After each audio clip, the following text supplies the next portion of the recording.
Bonjour, bienvenue au sein de la rédaction Aliency. Je suis ravi d'être en compagnie de Christopher Potter. Bonjour. Christopher, tu es patron de CEO Vision, Oui, alors, société créée en 2011. tout à fait. Question naturelle, hein, pourquoi CEO Vision et quelle est ton activité en fait? Eh bien, parce que on trouvait que l'informatique n'adressait pas les besoins des directions générales et c'était encore trop technique, quoi. Donc voilà, il fallait donner une vision pour ces gens-là. Alors toi, tu es ancien DSI, hein? Oui, ancien DSI dans le groupe Crédit Agricole. Oui. D'accord. Donc CEO Vision, éditeur Oui. alors, d'une solution collaborative. Oui, tout à fait. Donc quand j'étais DSI, il me manquait un produit, donc j'ai décidé de le créer, GoFast, qui est basé donc sur le meilleur de l'open source. Quel regard tu portes sur l'impact du numérique aujourd'hui depuis 2011 en tant que patron de ton activité? Eh ben, on a donc un produit qui est fait pour remplacer le serveur de fichiers et la messagerie quelque part. Les choses n'avancent finalement pas beaucoup, c'est-à-dire qu'on en reste encore comme un petit peu il y a eu 7 ans, c'est-à-dire beaucoup de messages électroniques, beaucoup de serveurs de fichiers dont on a perdu les documents. Donc ça progresse, mais à un rythme tranquille. Ta vision, c'est aussi de dire que c'est pas parce qu'on va se digitaliser à tout prix et à force marché qu'on va être plus efficient systématiquement. Non, parce que comme je le disais, le mail c'est un outil numérique, hein, mais en fait ça crée et le serveur de fichiers, ça crée des pertes de productivité quelque part. D'ailleurs, il n'y a plus beaucoup de gains de productivité en ce moment. Donc voilà, il faut passer une nouvelle étape. Alors, trop de mails tue la productivité.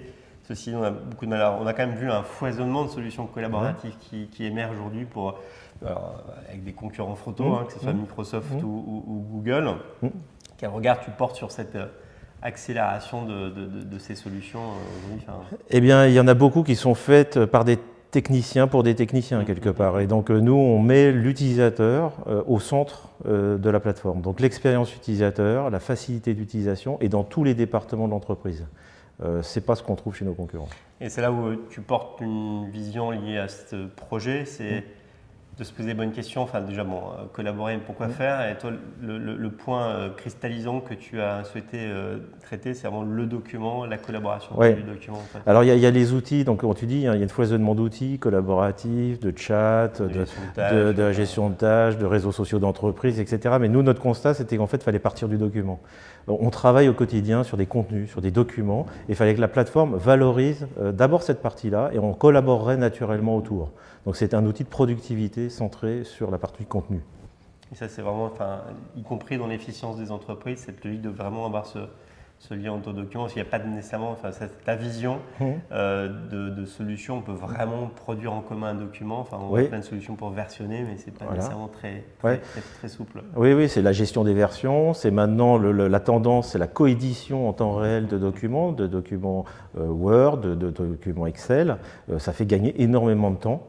Et puis le partage du savoir, donc comment on tourne autour de tout ça. Alors quand on est face à des mastodons sur ces mêmes thématiques, comment au sein de ces visions on arrive à sortir son épingle du jeu? Je pense que on a préparé cet entretien, les sujets quand même qui sont assez moteurs aujourd'hui, cette souveraineté, cette confiance, cette sécurité.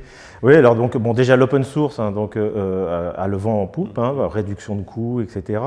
L'expérience utilisateur est un gros différenciateur entre les plateformes, on en a parlé. Et puis souveraineté, donc c'est-à-dire nous on a une plateforme qu'on peut héberger on-premise.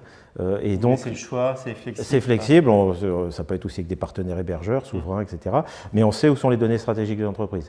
Le contenu est d'une valeur inestimable de nos jours, il est piraté, et voilà. Donc les DSI veulent savoir où sont leurs data, c'est ce qu'on permet avec GoFast. Alors, ça, on avait souligné ce point-là, c'est qu'on a tous des environnements de travail, je pense qu'on doit utiliser 15% des fonctionnalités, même dans les outils de production de documents.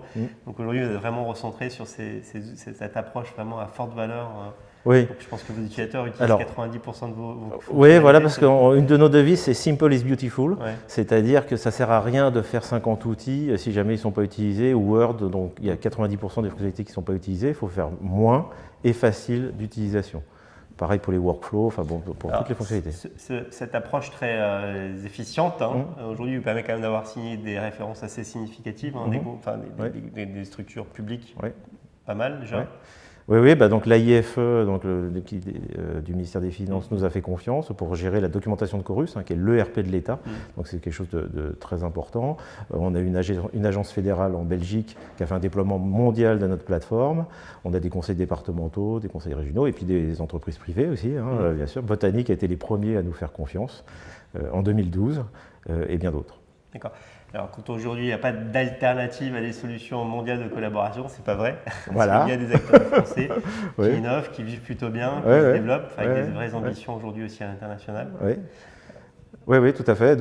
Et puis vraiment différenciateur, la partie aussi, la partie sécurité, donc le Cloud Act, le RGPD, le piratage. Il y a 600 milliards de propriété intellectuelle qui a été piratée aux États-Unis. Tout ça nous aide. On va avoir un vrai cheminement et puis dans un contexte très positif pour vous aujourd'hui, en tout cas d'où l'intérêt de parler.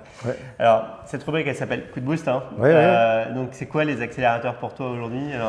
Alors nous, il y en a plusieurs, à savoir des partenariats, on va dire, pour un développement géographique, on va dire plus à l'international, donc sur certaines plaques, notamment aux États-Unis, mais aussi un peu en Belgique, puisqu'on a des activités là. Et ces partenariats peuvent être de plusieurs types, c'est-à-dire plutôt hébergeurs, c'est-à-dire pour revendre la solution, ou gestion du changement, c'est-à-dire du conseil en transformation digitale qui va aider les entreprises et organisations autour de notre plateforme à se transformer. Et là, c'est le point qu'on n'a pas évoqué, mais installer la solution, c'est une journée. Voilà. En gros, donc elle est déployée.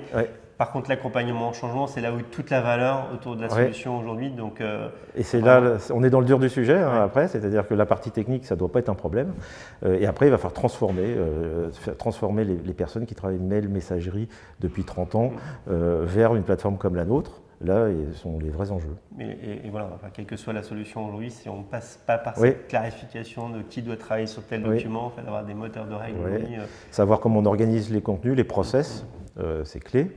Il y a beaucoup d'entreprises qui d'ailleurs doivent comprendre leur propre process quand ils font ce passage à une plateforme comme la nôtre. C'est assez intéressant. Christopher, merci. Alors évidemment, on va suivre l'activité de CEO Vision de près. À très bientôt. Merci.